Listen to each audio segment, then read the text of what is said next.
sun'iy yo'ldosh haqida aytadigan bo'lsak, barchani qiziqtiradigan savol, sun'iy yo'ldosh, O'zbekiston sun'iy yo'ldoshi. Bu o'sha Yaponiyada talabalar tomonidan yaratiladigan ilmiy sun'iy yo'ldosh haqida so'z ketyapti. Umuman, avvalambor shu sun'iy yo'ldosh haqida qisqacha aytib o'tmoqchiman. O'zkosmos agentligi 2019-yilda agarda faoliyat boshlagan bo'lsa, mana hozir 4 yildan ko'proq vaqt bo'ldi, aniq faoliyat olib borilayotganligi va bizdan juda ham ko'p so'rashadi. O'zbekiston qachon o'zining sun'iy yo'ldoshiga ega bo'ladi? Qachon bizda ham fazoga, demakki, kosmosga chiqadi? Qachon bu ishlar amalga oshadi degan savol bo'ladi. O'zbek kosmos agentligida ham ayni shu faoliyat boshlagan yillarda ayni shu savol bor edi va bizda shunday bir tahlil bo'ldiki, agarda O'zbek kosmos agentligi 2019-yilda faoliyat boshlaganda, ya'ni qayta faoliyat boshlaganda, chunki avval sobiq ittifoq vaqtida kosmik missiyalarda O'zbekiston ishtirok etgan va o'tgan vaqt davomida biroz to'xtash bo'lgandi va qaytadan faoliyat boshlangan davrdan biz agarda o'sha qaysidir ma'noda davlat budjeti hisobidan sun'iy yo'ldoshni koinotga uchiradigan bo'lsak va biz keyin nima bilan shug'ullanamiz degan savol bizni oldimizda turgandi. Sababi soha qaytadan tashkil etilgani bilan O'zbekiston uchun yangi, hali bozor yo'q. Biz u sun'iy yo'ldosh bizga beradigan ma'lumotlarni qayerga joriy etishni hali bilmasdik va kadrlar masalasi ham bizda muammo edi. Va avvalo O'zbek kosmos agentligi ayni davlat iqtisodiyotiga foydasi tegadigan yo'nalishdan faoliyatni boshladi va davlat kosmik monitoringi degan bir loyiha tashkil etildi.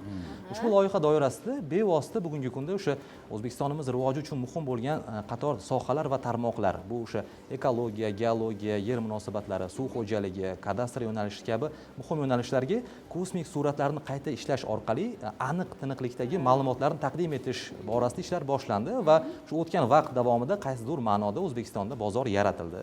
Bugun o'sha sun'iy yo'ldosh beradigan ma'lumotlarni biz qayerga joriy etishni bilamiz va mana endi shu bosqichga yetib keldikki, O'zbekiston endi o'zining milliy sun'iy yo'ldoshini yaratishi va koinotga uchirish ishlari boshlandi. Buning uchun o'sha yuqorida aytib o'tganingizdek, juda ham ko'plab xalqaro tashkilotlar, xalqaro kosmik agentliklar, hamkorlar bilan muzokaralar, o'zaro maslahatlashuvlar boshlandi va O'zbekiston uchun qaysidir ma'noda tarixiy bo'lgan bu voqea shu Yaponiyaning QTech degan instituti bilan, bu juda ham uzoq yillik tarixga ega bo'lgan, juda ham tajribali professorlarga ega bo'lgan institut. Ushbu institut bilan kelishuv imzolandi. Ushbu kelishuvga muvofiq o'zbekistonlik 7 nafar magistrant shu tanlov asosida Yaponiyaga 2 yil davomida o'qishga borishlari belgilandi va ular o'qish davomida, demakki, O'zbekistonni qaysidir ma'noda birinchi ilmiy sun'iy yo'ldoshini o'z qo'llari bilan yaratishadi va u sun'iy yo'ldosh orbitaga uchirilishi rejalashtirilgan. Kyushu texnologiya instituti bilan hamkorligimiz aynan O'zbekistonning birinchi milliy sun'iy yo'ldoshini yaratishga qaratilgan. Bunda demak biz 7 nafar o'zbekistonlik talabalarni, yoshlarni saralab olamiz. Bunda asosiy talablar 35 yoshgacha bo'lgan O'zbekiston fuqarolari tanlovda ishtirok etishi mumkin. Ularga qo'yiladigan asosiy talablarga keladigan bo'lsak, ularda demak aniq fanlar, texnik yo'nalishlar bo'yicha bakalavr diplomi bo'lishi kerak, xorijiy til bilish sertifikati bo'lishi kerak, ya'ni IELTS ni oladigan bo'lsak 6,5 va undan yuqori bo'lishi kerak ko'rsatkich, yokida oliy ta'lim muassasasida aynan ingliz tilida o'qigan bo'lishi kerak bo'ladi va bundan tashqari aynan shu muhandislik, axborot texnologiyalari kabi yo'nalishlarda demak faoliyat yuritgan bo'lsalar yoki qandaydir loyihalari bo'lsa, bu ham ularga albatta ustunlik beradi tanlovda yutishda. Endi nimaga aynan Kyushu texnologiya instituti tanlandi degan savolga javob beradigan bo'lsak, avvalo bu institut butun dunyo bo'yicha bir qator davlatlarga o'zlarining aynan rivojlanayotgan davlatlarga o'zlarining birinchi sun'iy yo'ldoshini yasash va uni uchirishda katta yordam berib keladi. Bu bo'yicha ularning tajribasi katta va bu yerda yana bitta ustun tomoni, talabalarga nafaqat nazariy bilimlar beriladi, balki 7 nafar talaba bir jamoa bo'lib shakllanadi va o'sha yerning o'zida yaponiyalik shu mutaxassislar nazorati ostida o'sha sun'iy yo'ldosh qismlarini yig'ib o'zligi yasashadi.